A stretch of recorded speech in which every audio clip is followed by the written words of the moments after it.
ಪ್ರಧಾನಿ ನರೇಂದ್ರ ಮೋದಿ ಅವರು ದೇಶ ಆರೋಗ್ಯವಂತವಾಗಬೇಕು ಎಂಬ ದೃಷ್ಟಿಯಿಂದ ಸ್ವಚ್ಛ ಭಾರತ ಕಲ್ಪನೆಯನ್ನ ಸಾಕಾರಗೊಳಿಸುವ ನಿಟ್ಟಿನಲ್ಲಿ ಪರ್ಲಡ್ಕ ಮತ್ತು ಕೊಂಬೆಟ್ಟು ವಾರ್ಡ್ಗಳು ಅದಕ್ಕೆ ಪೂರಕವಾಗಿ ಸ್ಪಂದನೆ ಕೊಡುವ ಮೂಲಕ ಕೆಲಸ ಮಾಡುತ್ತಿದೆ.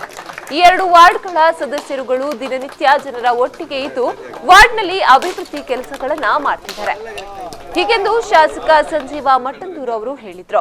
ನಗರಸಭೆಯ ವತಿಯಿಂದ ಎಸ್ಎಫ್ಸಿ ಅನುದಾನದಡಿ ನಡೆಯುವ ವಿವಿಧ ಕಾಮಗಾರಿಗಳ ಪೈಕಿ ಇಂದು ಬೆಳಿಗ್ಗೆ ಪರ್ಲಡ್ಕ ಪಂಗ್ಲಾಯಿಯಲ್ಲಿ ರೂಪಾಯಿ 5 ಲಕ್ಷ ವೆಚ್ಚದಲ್ಲಿ ನಿರ್ಮಾಣಗೊಂಡ ಇಂಟರ್ಲಾಕ್ ರಸ್ತೆಯ ಉದ್ಘಾಟನೆ ಮಾಡಿದ ಬಳಿಕ ಕೊಂಬೆಟ್ಟು ವಾರ್ಡ್ನಲ್ಲಿ 5 ಲಕ್ಷ ರೂಪಾಯಿ ವೆಚ್ಚದಲ್ಲಿ ಇಂಟರ್ಲಾಕ್ ರಸ್ತೆ ಮತ್ತು ಡ್ರೈನೇಜ್ ಸ್ಲ್ಯಾಬ್ ಅಳವಡಿಕೆ ಕಾಮಗಾರಿ ಶಿಲಾನ್ಯಾಸ ನೆರವೇರಿಸಿ ಅವರು ಮಾತನಾಡಿದರು.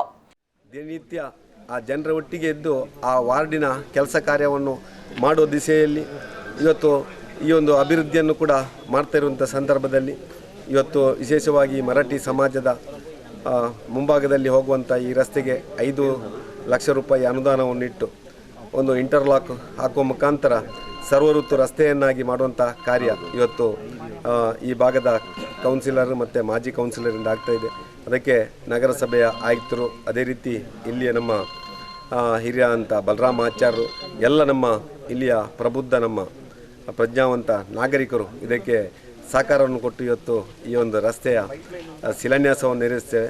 ಬಹುಶಃ ಇದು ಆದಷ್ಟು ಬೇಗ ನೆರವೇರಿಸಿ ಎಲ್ಲ ಜನರಿಗೂ ಈ ರಸ್ತೆ ಒಂದು ಸರ್ವಋತು ರಸ್ತೆಯಾಗಿ ಪರಿವರ್ತನೆಯಾಗಿ ಓಡಾಟಕ್ಕೆ ಅನುಕೂಲ. ಕೊಂಬೆಟ್ಟು ವಾರ್ಡ್ನ ಗುದ್ದಲಿ ಪೂಜೆ ಸಂದರ್ಭ ನಗರಸಭಾ ಸದಸ್ಯ ಸುಜೀಂದ್ರ ಪ್ರಭು, ಶ್ರೀಪತಿ ರಾವ್, ಸ್ವರ್ಣೋದ್ಯಮಿ ಬಲರಾಮ ಆಚಾರ್ಯ, ಲಕ್ಷ್ಮೀನಾರಾಯಣ ರಾವ್ ಮತ್ತಿತರರು ಉಪಸ್ಥಿತರಿದ್ದರು.